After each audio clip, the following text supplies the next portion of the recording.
Assalamualaikum warahmatullahi wabarakatuh. Halo Sanak Destita Segalonyo, bertemu lagi dengan Destita di acara podcast Destita episode ketiga.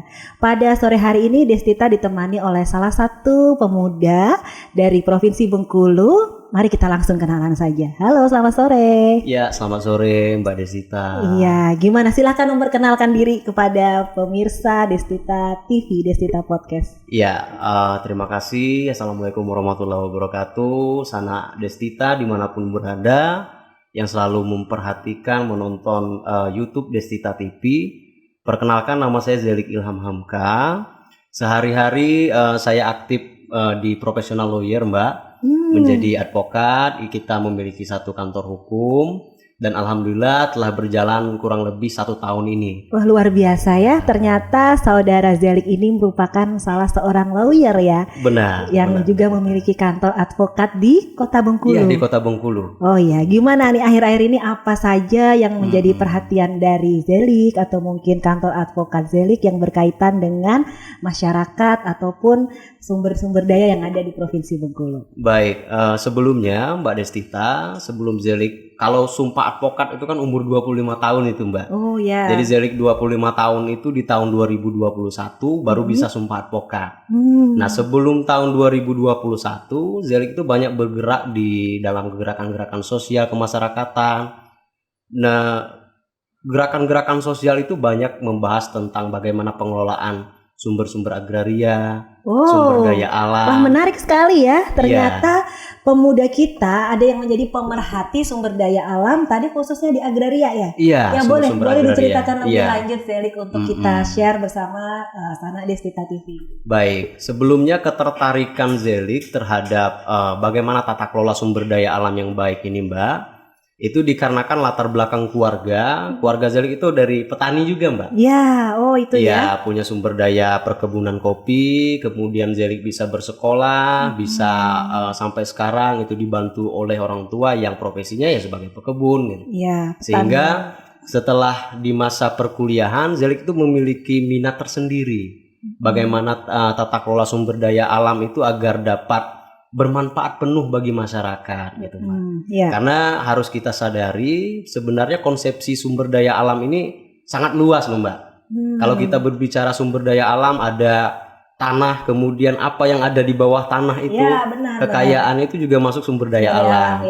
Kemudian apa yang ada di atas tanah, misalkan ada tanaman kopi, sawit dan sebagainya, itu juga sumber daya alam. Kemudian kalau kita berbicara di Provinsi Bengkulu, ada sumber daya laut Mbak. Dan ini luasnya cukup lumayan. Ketika kita pergi ke Kabupaten Seluma, Bengkulu Selatan, Kaur, di sepanjang jalan itu kita pasti melihat banyak hamparan laut gitu. Yang artinya iya benar Mbak. Yang artinya banyak sekali nelayan di sana. Kemudian di Bengkulu Tengah, Bengkulu Utara, Muko-Muko juga banyak sumber daya laut dan itu pasti dioptimalkan dan dimanfaatkan oleh masyarakat setempat yang berprofesi sebagai nelayan. Nah, ketika kita melihat dari segi hukum, Mbak Tita, Undang-Undang Dasar 1945 pasal 33 ayat 3 itu menyebutkan bahwa semua kekayaan sumber daya alam yang ada di Indonesia itu dikuasai oleh negara. Benar. Jadi yang pertama dikuasai oleh negara, kemudian untuk sebesar-besarnya kemakmuran rakyat. Iya. Itu ada ya di Undang-Undang 1945. Dari 1945 itu pemerintah kita sudah mengatur bahwa bumi dan air dan kekayaan alam yang terkandung di dalamnya tadi ya, dari tanah ke bawah, dari tanah ke atas, dari laut, dari pantai tadi dikuasai negara untuk kesejahteraan. Iya, benar Mbak Tita. Jadi harapan kita memang norma di dalam hukum tertinggi di Republik Indonesia ini, norma konstitusional itu memang bisa diterapkan sampai di lapisan masyarakat yang paling bawah, Mbak. Jadi tidak hanya hidup sebagai teks, tapi hidup juga dalam praktek gitu. Itu harapan kita. Yang artinya masyarakat-masyarakat di Provinsi Bengkulu itu harus didekatkan dengan sumber penghidupannya. Karena sebagaimana Mbak Tita pasti sudah tahu, di Provinsi Bengkulu ini mayoritas ada yang banyak yang nelayan, banyak juga yang menjadi petani, pekebun gitu. Yang artinya kehidupan mereka itu sangat bergantung dengan sumber daya alam. Benar-benar sekali Zelik ya. Jadi memang menjadi sumber mata pencaharian. Benar, sumber itu mata lebih tepat, pencaharian benar. khususnya dari masyarakat Provinsi Bengkulu. Iya. Nah, sumber mata pencarian masyarakat yang ada di Provinsi Bengkulu ini jangan sampai nantinya itu justru dihilangkan dari mereka, Mbak. Dalam artian seperti ini, Zelik memandangnya sebuah provinsi tak terkecuali Provinsi Bengkulu itu pasti membutuhkan investor, baik investasi di bidang perusahaan perkebunan, pertambangan, di bidang kelautan.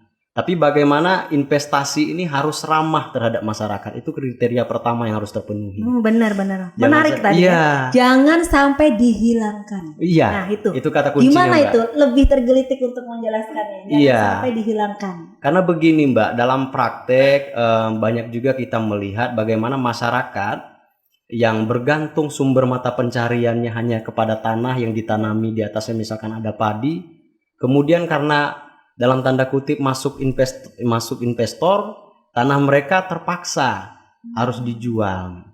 Yang artinya kan sumber mata pencarian mereka ini hilang, Mbak. Nah, ketika sumber mata pencariannya hilang, itu ya mereka mau hidup gimana gitu.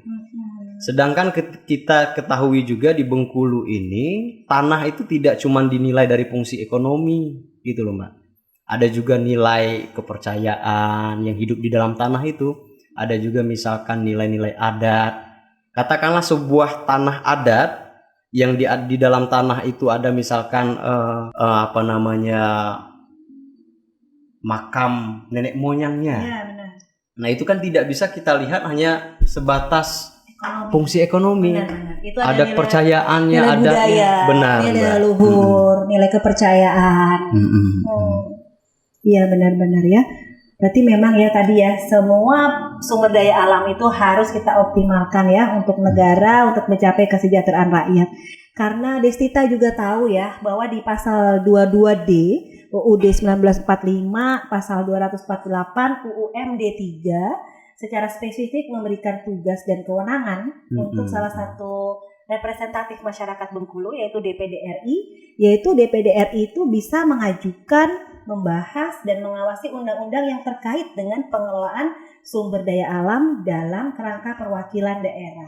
Iya, benar Mbak. Seperti itu, bagaimana menurut Zelik? Apa harapan Zelik terkait dengan hal ini? Iya, tentunya itu juga pernah Zelik baca gitu ya Mbak. Bagaimana peran DPD itu sebenarnya sangat penting, terkhusus dalam pengelolaan sumber daya alam yang ada di level daerah.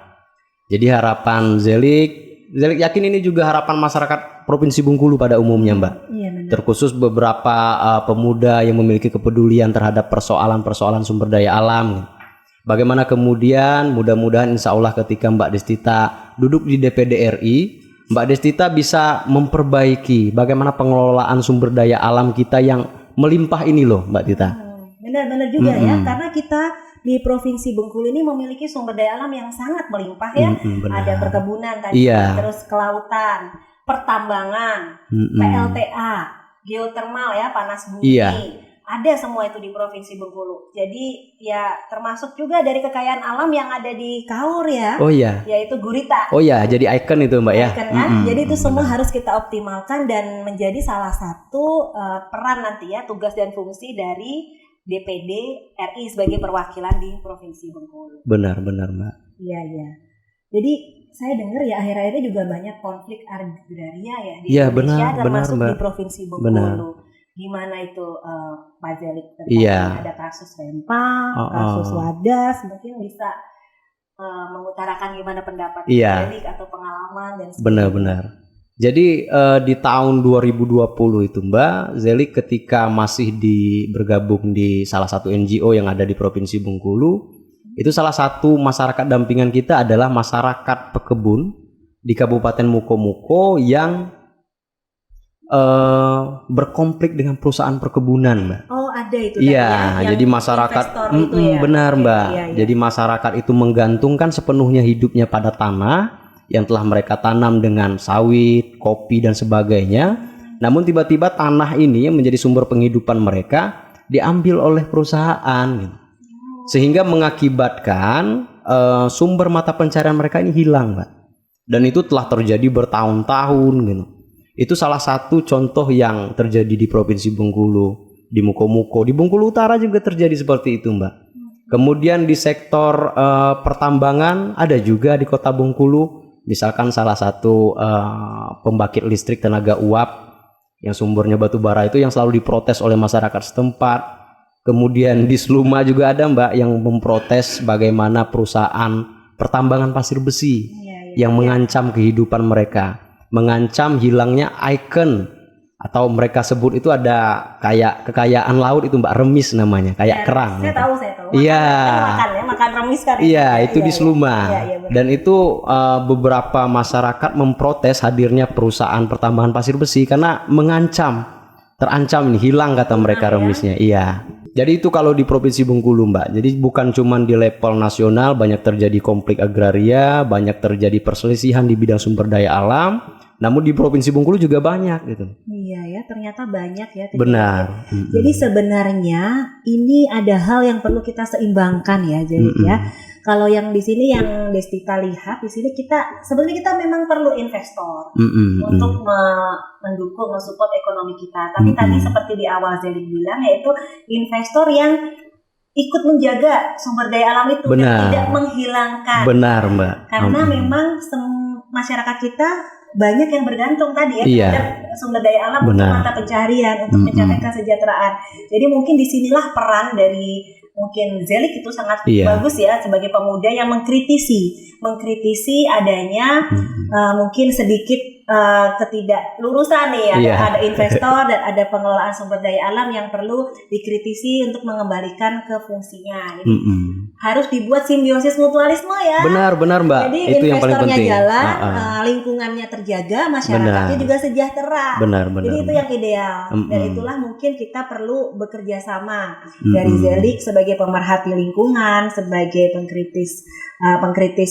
mengkritisi sumber daya, pengelolaan sumber daya alam, dari pemerintah juga yang mungkin memberikan izin ya kan. Benar. Juga sebagai perwakilan masyarakat, perwakilan rakyat yang memiliki tugas dan fungsi sesuai itu seperti DPD RI ya. Iya, tadi disebutkan bahwa di salah satu pasal 22 DUUD 1945, pasal 248 UUMD 3 itu secara spesifik, saya ulangin lagi ya, memberikan tugas dan kewenangan untuk DPD RI, yaitu mengajukan, membahas dan mengawasi undang-undang yang terkait dengan pengelolaan sumber daya alam. Jadi itu menjadi salah satu tugas dan kewajiban tugas dan kewenangan ya dari DPD RI. Benar Mbak. Itu sih yang Desita bisa lihat dari cerita tadi ya. Iya benar Mbak. Jadi sebenarnya kalau kita bisa mensinkronkan, kalau kita bisa mengharmonisasi, itu insya Allah ya bisa sama-sama berjalan, investornya bisa sukses, masyarakat dengan senang hati. Iya, itu yang kita harapkan gitu Mbak. Itu, ya. Karena jangan sampai nanti ketika investornya susah masuk kan rugi juga kita. Kita dapat sumber pemasukan keuangan. Namun ketika investasi masuk terlalu mudah tanpa filter yang jelas, katakanlah masyarakat di sekitar lahan yang mau diinvestasikan itu hilang mata pencariannya. Kemudian hilang tanah yang menjadi warisan leluhurnya, itu harus difilter dengan baik gitu, Mbak. Saling menguntungkan lah, masyarakat bisa mendapatkan manfaat secara langsung dari adanya investasi yang masuk, kemudian para pengusaha juga bisa menjalankan usahanya dengan nyaman, dengan aman gitu. Masyarakat dapat dan bisa jadi sumber penghasilan daerah juga ya. Iya benar Mbak. Buat pemerintah daerah seperti itu. Kira-kira gimana nih menurut Zelik ke depannya, apakah harapan Zelik atau menurut Zelik ini akan bisa tercapai nggak? Dan apa yang harus kita lakukan bersama-sama untuk mencapai keselarasan dan keharmonisan dalam pengelolaan sumber daya alam? Iya, Zelik selalu percaya begini Mbak. Jadi sebenarnya peran sentral, kunci strategis ketika berbicara sumber daya alam itu adalah kebijakan-kebijakan politik. Dalam hal ini ketika kita berbicara lembaga legislatif, ya ada DPR, DPD, mereka yang memiliki kewenangan untuk membuat kebijakan politik dalam bentuk undang-undang gitu. Jadi harapan kita memang undang-undang yang sudah ada sekarang ya kalau bisa diperbaiki ya kita perbaiki gitu. Atau bagaimana pelaksanaannya yang bisa kita perbaiki. Seperti ada beberapa kebijakan ini Mbak.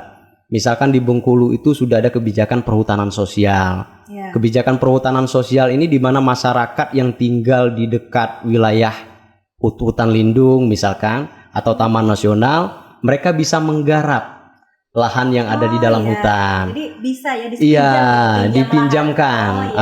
Kalau dulu kan mereka ketakutan itu Mbak. Di satu sisi mereka butuh penghidupan yang sumbernya itu dari lahan di dalam hutan itu. Di sisi yang lain ketika mereka berani masuk, ya mereka terancam. Ada polisi hutan, ada ancaman-ancaman lain. Tapi sekarang dengan kebijakan itu, mereka sudah bisa bertani, berkebun dengan aman, dengan nyaman. Bagus ya. Jadi petani bisa menghasilkan dari benar, itu. Benar. Udah nggak takut-takut lagi nih sama polisi hutan karena udah ada undang-undangnya kan. Ada juga kebijakan misalkan reforma agraria. Reforma agraria ini itu diartikan tanah itu harus diredistribusikan kembali, Mbak. Jadi diserahkan kembali ke masyarakat. Jadi masyarakat yang memiliki keinginan untuk berkebun, bertani, itu bisa mendapatkan lahan. Dan pemerintah bisa menyediakan itu sampai di proses sertifikasinya, Mbak. Itu namanya redistribusi tanah objek reforma agraria. Itu sudah ada ya? Sudah ada, meskipun harus diakui nih Mbak Tita, pelaksanaannya memang kita lihat belum terlalu optimal. Jadi harapannya ke depan, ketika Mbak Destita mampu menduduki di DPD RI, menjalankan fungsi dan kewenangan sebagaimana diatur konstitusi dan undang-undang MD3 tadi secara optimal, kemudian potensi sumber daya alam yang ada di Provinsi Bengkulu ini bisa dikelola dengan baik. Gitu. Iya, benar. Itu harapan kita, Mbak. Dan kalau ditanya optimis apa enggak, ya pasti optimis. Kita kelompok atau orang muda, terkadang nggak mau disebut anak muda nih Mbak, karena masih ada anaknya gitu ya. Ini muda ya muda aja. Jadi terkadang kita sebut orang muda gitu. Harapan kami orang muda ini ya pasti ada juga. Kita tidak melepaskan, tidak tutup mata terhadap proses-proses politik gitu loh. Kemudian kita harapkan siapa yang terpilih nanti ketika memang Mbak Destita memiliki visi yang baik untuk pengelolaan sumber daya alam yang ada di Provinsi Bengkulu, ya pasti kita doakan semoga bisa terpilih Mbak, gitu. Amin. Ya ini terus terang menjadi suatu wawasan baru ya. Maksudnya kita udah pernah mendengar, tapi kan dengan adanya diskusi, dialog seperti ini dengan yang berkecimpung langsung, menangani langsung akan membuka wawasan dan menjadi catatan tersendiri untuk Destita mengenai pengelolaan sumber daya alam di Provinsi Bengkulu. Jadi memang ya tadi ya kita harus kembali lagi ke Undang-Undang Dasar 1945 ya, bahwa semua sumber kekayaan alam dikuasai negara dan digunakan untuk kesejahteraan rakyat. Iya, itu harus dijadikan dasar dalam pelaksanaan pengelolaan sumber daya alam. Iya, wah seru sekali nih. Jadi sekarang kita minum dulu nih, kopi nih, ada kopi. Nih, Mbak. Jadi tidak henti-henti ya, Destita Podcast ini selalu memperkenalkan hasil dari usaha menengah, usaha kecil dari Provinsi Bengkulu, salah satunya kopi. Jadi di edisi podcast yang ketiga ini kita ada kopi apa dah tadi ya kita minum nih. Ini dia. Kopi dari Mana Coffee. Oke. Oh, di mana itu Zelik tuh? Itu alamatnya. Coba lihat di belakangnya dong. Kalau bacanya sih di Mana Bengkulu Selatan ini Mbak ya. Halo dari Sana Destita yang ada di Bengkulu Selatan ya, khususnya ini ada kopi Mana Coffee yang luar biasa. Kita coba dulu ya. Ya, izin minum nih Mbak ya. Iya, minum dulu. Jadi Zelik ya seger Mbak. Di setiap podcast Destita ini ada kopi-kopi Bengkulu. Ternyata banyak loh. Kemarin itu ada kopi Ciwang. Kemudian ada kopi 1001. Ini yang hari ini ada kopi Mana. Jadi kopi. Sebenarnya Sana Destita kita ini memiliki banyak potensi, banyak pengusaha yang sebenarnya udah bagus loh. Ini kan kemasannya udah bagus ya. Udah benar-benar. Bisa kita perkenalkan nggak cuma untuk oleh-oleh dari Bengkulu, tapi bisa kita perkenalkan juga di tingkat nasional. Bahkan kalau ada pameran-pameran di internasional bisa kita bawa. Oh iya benar-benar Mbak. Destita sering loh ke luar negeri, jadi untuk membawa kalau oleh-oleh pasti Destita bawa, kalau nggak kopi Bengkulu. Dan mereka tuh keren tuh Mbak. Bilang beda rasanya kopi Bengkulu. Iya, itu juga salah satu poin penting sih Mbak ketika berbicara sumber daya alam. Kopi ini kan menjadi salah satu hasil dari kekayaan alam yang dimiliki Provinsi Bengkulu. Jangan sampai nantinya Provinsi Bengkulu ini hanya penyedia bahan mentah gitu, Mbak. Benar, itu. Bahan mentah kita ekspor terus Yang dikenal iya. bukan kopi Bengkulu ya. Benar, padahal itu. aslinya bahannya dari bahan mentah Iya, dari Bengkulu. Jadi ayo semua orang muda terutama mari kita pertahankan kopi kita, kopi Bengkulu. Selain kopi di sini ada juga kue-kue nih dari pengusaha UMKM. Tuh silakan. Jadi mau apa nih? Ada kerupuk. Di sini ada kue baitat nih. Oke, boleh tuh, Mbak. Boleh, coba Iya. nih. Jadi coba kerupuk turi namanya, ikan tenggiri. Nah, Oke, ini gitu. ada baitat dari Cievider dari khas Bengkulu. Nah, ini bagus juga nih. Alamatnya Pasar Pedati, Kecamatan Pondok Kelapa, Kabupaten Benteng. Ini bagus, sudah dikemas ya. Jadi ada baitat Cievider khas Bengkulu. Menerima pesanan. Nih ada nomor teleponnya nih kalau mau pesan baitat nih. 0852 67 18 163 kali. Ulangi lagi ya. 0852 67 18 163 kali. Ini udah ada izin PIRT-nya loh. Udah ada halalnya juga. Jadi alhamdulillah ya. Jadi luar biasa loh UMKM kita ini. bener, udah ada izinnya. Udah bersertifikat halal dan kemasannya sudah bagus nih. Jadi harapannya ke depannya lebih maju lagi dan bisa mendapatkan bantuan atau dukungan dari semua pihak termasuk pemerintah dan swasta. Nih, mau nggak coba ini? Iya, Mbak. Ini udah dibuka nih kerupuk tuirinya nih. Iya, nggak apa-apa. Kayaknya enak nih. Coba nih. Kayaknya kalau minum kopi sambil minum manis-manis nih, enak nih kan. Bismillah. Enak. Ini lembut banget, nggak keras ya baitatnya. Nanasnya kerasa. Jadi baitat ini salah satu kue tradisional. Iya, benar. Jadi kalau Lebaran nih ada nastar tuh. Iya. Nah kalau kita di Bengkulu ada baitat. Harus dipromosikan sampai luar negeri juga nih loh, Mbak. Iya saya belum pernah nih, tapi nanti insya Allah kalau kita bisa keluar atau mungkin di nasional ada event-event bisa kita kenalkan. Benar. Gimana kerupuknya, enak kan? Enak juga nih, Mbak. Ikannya sangat terasa, kemudian Dari mana cocok. tuh? Dari mana? Ini kayaknya lebih umum sih, Mbak. Jadi baca dari Bengkulu Indonesia yang memproduksi CP Jaya Rasa Bengkulu. Ada Instagramnya juga nih. Oh. @kerupuktuiri.official. Jadi teman-teman yang selera dengan makanan pedas, kemudian hobi makan ikan, boleh nih dicoba dan kunjungi Instagramnya gitu. Jadi lengkap nih, kerupuknya dapet, terus ikannya dapet. Harganya berapa tuh di situ? Depan tuh. Oh iya. 13.000 doang nih. Oh, murah loh, 13.000. Murah. Sangat murah. Jadi kaget juga loh, Mbak.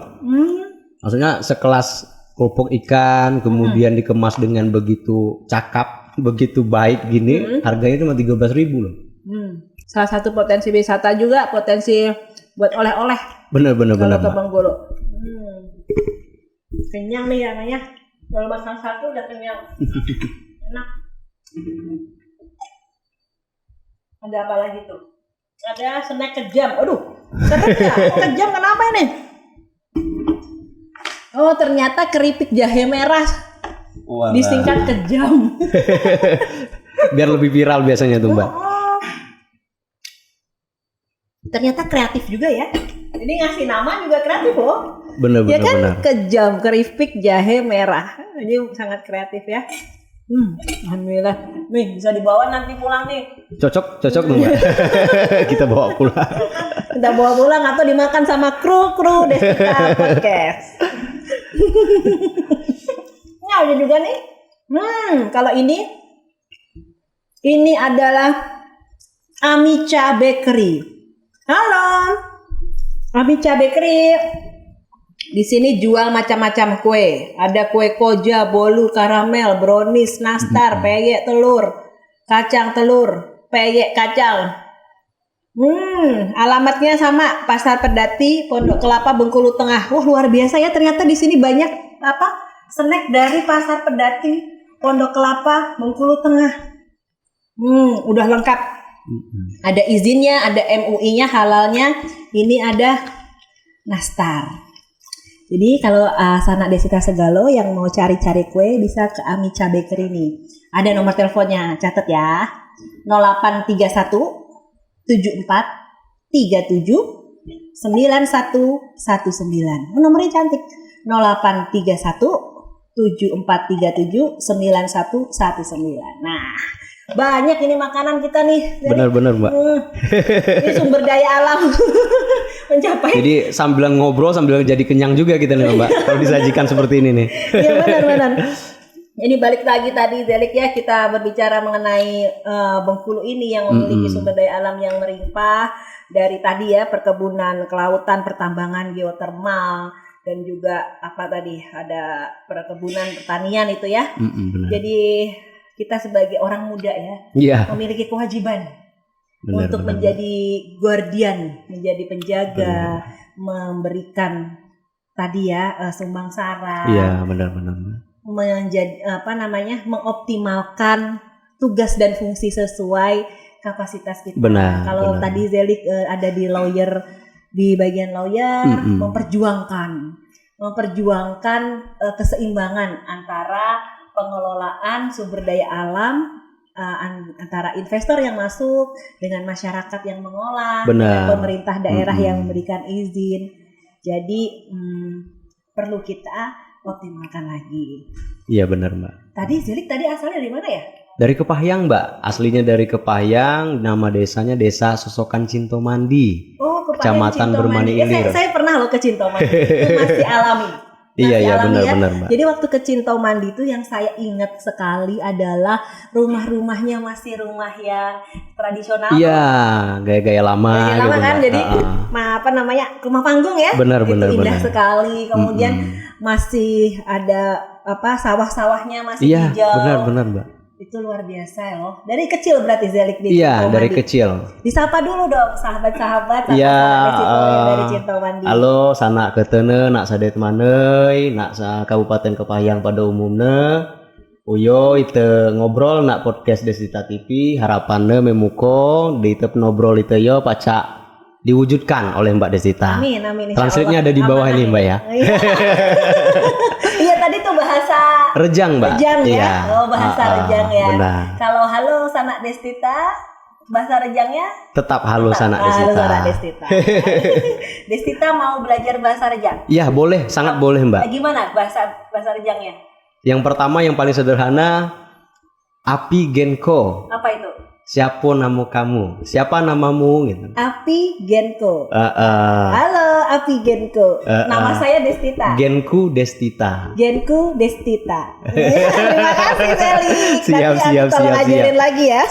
Siap, Mbak. Ya, alhamdulillah ya, tadi kita sudah ngobrol-ngobrol dengan Zeli sebagai seorang lawyer yang juga memiliki kantor pengacara di Kota Bengkulu. Tapi ternyata Zelik ini juga aktivis di bidang lingkungan. Iya. Terutama pemerhati pengelolaan sumber daya alam. Jadi inilah salah satu tokoh pemuda inspirasi kita yang memperhatikan sumber daya alam yang tadi disebutkan di Undang-Undang Dasar 1945 bahwa bumi, air, dan kekayaan alam yang terkandung di dalamnya dikelola oleh negara dan harus digunakan untuk kesejahteraan rakyat. Itu kata kuncinya, Mbak. Itu tugas kita nanti Sanak Desita Tegalo, mari kita sama-sama kita mengusahakan harmonisasi yang terjadi antara investor yang datang, pengelolaan dengan masyarakat sekitar dan juga pemerintah dan juga legislatif yang duduk ini untuk memberikan rambu-rambu undang-undang yang bisa mengakomodir kesejahteraan bersama. DPD RI itu salah satu tugas utamanya tugas dan kewenangannya adalah mengajukan, membahas dan mengawasi undang-undang yang terkait dengan pengelolaan sumber daya alam dalam kerangka perwakilan daerah. Iya, benar, Mbak. Ya, mungkin itu dulu Zelik kita diskusi nih. Sebenarnya pengen banyak menggali lagi ya, karena sumber daya alam Bengkulu luar biasa dan harus kita gunakan untuk kesejahteraan rakyat. Dan andainya nanti harapan kita Mbak Destita terpilih, sumber daya alam bagaimana pengelolaannya di Provinsi Bengkulu, kita titipkanlah, kita mandatkanlah ke Mbak Destita salah satunya menjadi perwakilan DPD RI nantinya. Amin, insya Allah. Seperti inilah Destita berusaha menjaring informasi, menambah wawasan yang menjadi kelak nanti amanah untuk Destita. Iya.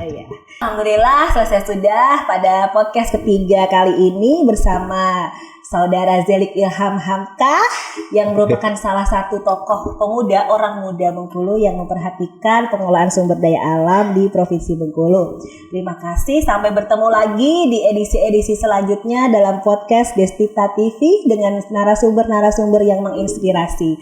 Terima kasih, wabillahi taufiq wal hidayah. Wassalamualaikum warahmatullahi wabarakatuh. Dadah.